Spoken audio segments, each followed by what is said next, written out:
आपने कभी सोचा है वैज्ञानिक इतने सैटेलाइट्स अंतरिक्ष में भेजते हैं तो पुरानी सैटेलाइट्स का क्या होता है। और सोचो आप हर 6 घंटे में ये भूल जाते हो कि आपने पिछले 6 घंटों में क्या किया, और आपके दिमाग का एक ऐसा काला सच जिसे सुनकर आपका दिमाग ही एक्सप्लोड हो जाएगा। तो वीडियो में एंड तक बने रहिए। मैं हूं चित्रेश और आप देख रहे हैं CST क्रिएशन अमेजिंग फैक्ट। तो चलिए शुरू करते हैं।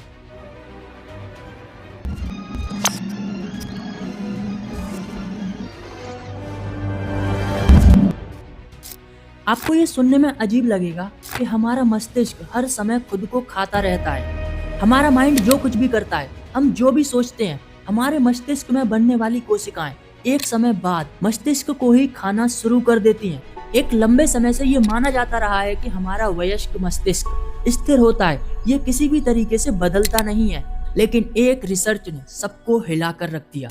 एक वयस्क मस्तिष्क मूल रूप से जितना माना जाता था उससे कहीं ज्यादा लचीला और परिवर्तनशील है। यहाँ तक तो ठीक है, लेकिन माइंड खुद को खा रहा है, ये हजम नहीं हुआ है ना। तो ये सच है, माइंड अपने अलग अलग हिस्सों को खाता रहता है। और ऐसा नहीं है कि खा लिया, पेट भर गया, छोड़ दिया, नहीं, हर टाइम माइंड खुद को खाता रहता है। इस प्रक्रिया को फेगोसाइटोसिस कहते हैं। और माइंड जिस तरह से खुद को खाता है ना, ये सुनकर तो मजा ही आ जाएगा। अभी मजा आएगा ना भिड़ो। माइंड में मौजूद कुछ स्ट्रॉन्ग कोशिकाएं अपने आसपास की छोटे अणु और छोटी कोशिकाओं को चारों तरफ से घेर लेती हैं और उनको अपने ग्रुप से बाहर निकालने की कोशिश करती हैं। जो कोशिकाएं बाहर नहीं निकलती उनको एक ही बार में गटक जाती हैं। और सबसे अच्छी बात पता है क्या है? ये माइंड की रक्षात्मक प्रणाली है। ये कोशिकाएं उन्हीं कोशिकाओं को खाती हैं जिनमें रोग उत्पन्न करने की संभावना होती है। इस प्रकार ये कोशिकाएं हमारे मस्तिष्क और शरीर को स्वस्थ रखती हैं। साथ ही हमारा माइंड हमारी बॉडी का सबसे पावरफुल ऑर्गन है। इसमें मौजूद न्यूरॉन्स अविश्वसनीय तरीके से बिजली पैदा करते हैं। इस ऊर्जा का 1/3 हिस्सा जीवित रहने के लिए और बाकी हिस्सा माइंड अपने लिए खर्च करता है। हमारे रोजमर्रा के कामकाज करने के लिए माइंड को बहुत ज्यादा एक्टिव रहना पड़ता है और इसके चलते माइंड में बहुत ज्यादा वेस्ट भी जमा हो जाता है।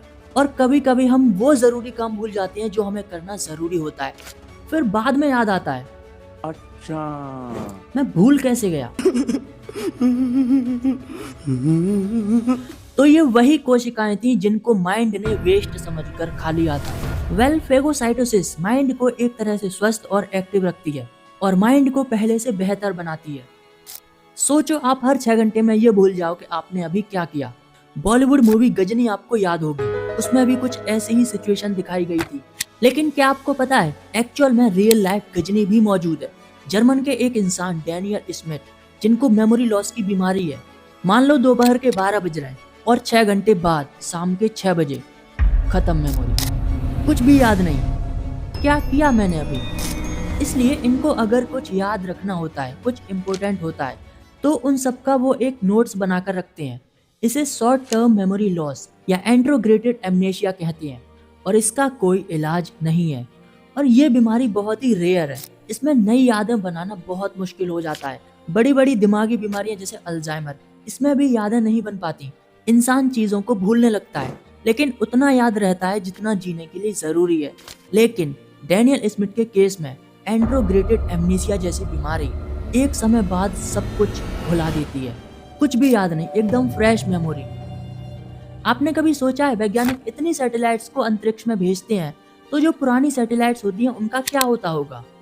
अब तक वैज्ञानिकों ने 10,000 से भी ज्यादा सैटेलाइट्स को लॉन्च किया है, जिनमें से 8,261 सैटेलाइट्स ऐसी हैं जो एक्टिव हैं, अर्थ को ऑर्बिट कर रही हैं। जब भी कोई सैटेलाइट खराब हो जाती है तो इनको प्रोपल्सन सिस्टम के जरिए धीरे धीरे अर्थ के एटमॉस्फेयर में री एंटर कराया जाता है। और जब ये अर्थ के एटमॉस्फेयर में आती हैं तो इनकी रफ्तार 1000 किलोमीटर पर आवर तक हो जाती है। और वायुमंडलीय दाब के चलते जो छोटी सैटेलाइट्स होती हैं वो हवा में ही जलकर राख हो जाती हैं। और जो बड़ी सैटेलाइट्स होती हैं पूरी तरह से जल नहीं पाती, उनको पॉइंट नीमो के पास स्पेसिफिक ओशन में गिरा दिया जाता है। पॉइंट नीमो समुद्र में एक ऐसी जगह है जहाँ पर कोई जमीन नहीं है, दूर दूर तक कोई टापू नहीं है, ना ही कोई लोग रहते हैं। इसीलिए पॉइंट नीमो एक ऐसी जगह है जहाँ पर सैटेलाइट्स को गिराया जाता है। इसे सैटेलाइट्स का कब्रिस्तान कहते हैं। और जिन सैटेलाइट्स में प्रोपल्सन सिस्टम नहीं होते, अब वैज्ञानिक इतना खर्चा नहीं करना चाहते कि उनमें प्रोपल्सन सिस्टम यूज करें, तो उनका क्या होता होगा खराब होने के बाद। तो ये सैटेलाइट्स जंक बनकर हमेशा के लिए अर्थ को ऑर्बिट करती रहती हैं। ऐसी सैटेलाइट पृथ्वी के सबसे दूर ऑर्बिट करती हैं, एक्टिव सैटेलाइट से लगभग 200 मील ऊपर, जिसको कब्रिस्तान ऑर्बिट कहते हैं। हालांकि भविष्य में ये एक नई मुसीबत बनने वाली है नई सैटेलाइट्स और स्पेस मिशन के लिए। अगर ये कचरा साफ नहीं किया गया तो आने वाले मिशन के लिए इनके टकराने की संभावना और बढ़ जाएगी। इसको साफ करने के लिए इंसानों को स्पेस जंक ट्रक भेजने की जरूरत है जो कचरे को साफ करेगा। आपके मन में कभी ये सवाल आया है, सबको गीला करने वाला पानी क्या खुद को गीला कर सकता है? मतलब पानी में जब यूं हाथ डालेंगे तो स्किन गीला हो जाएगा। कहने का मतलब गीला हुआ क्यों? पानी गीला है इसलिए गीला हुआ, या पानी पानी को गीला कर सकता है?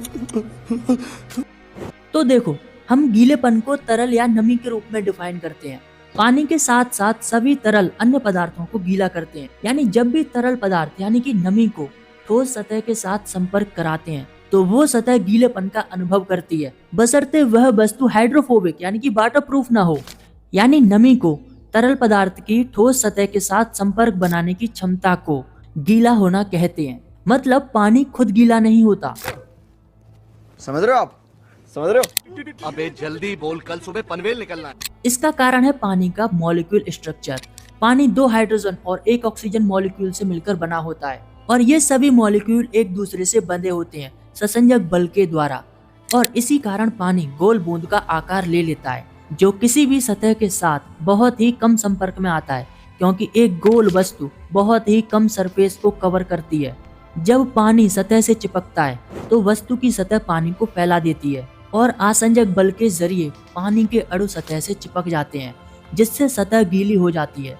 अच्छा, पानी के संपर्क में आने वाली वस्तु इस बात से प्रभावित होती है कि वह सतह कितनी गीली होगी। जो पानी से नफरत करती है, हाइड्रोफोबिक सरफेस, वाटरप्रूफ, पानी के संपर्क में आने से बचते हैं, लेकिन पानी का यह गुण पानी पर लागू नहीं होता।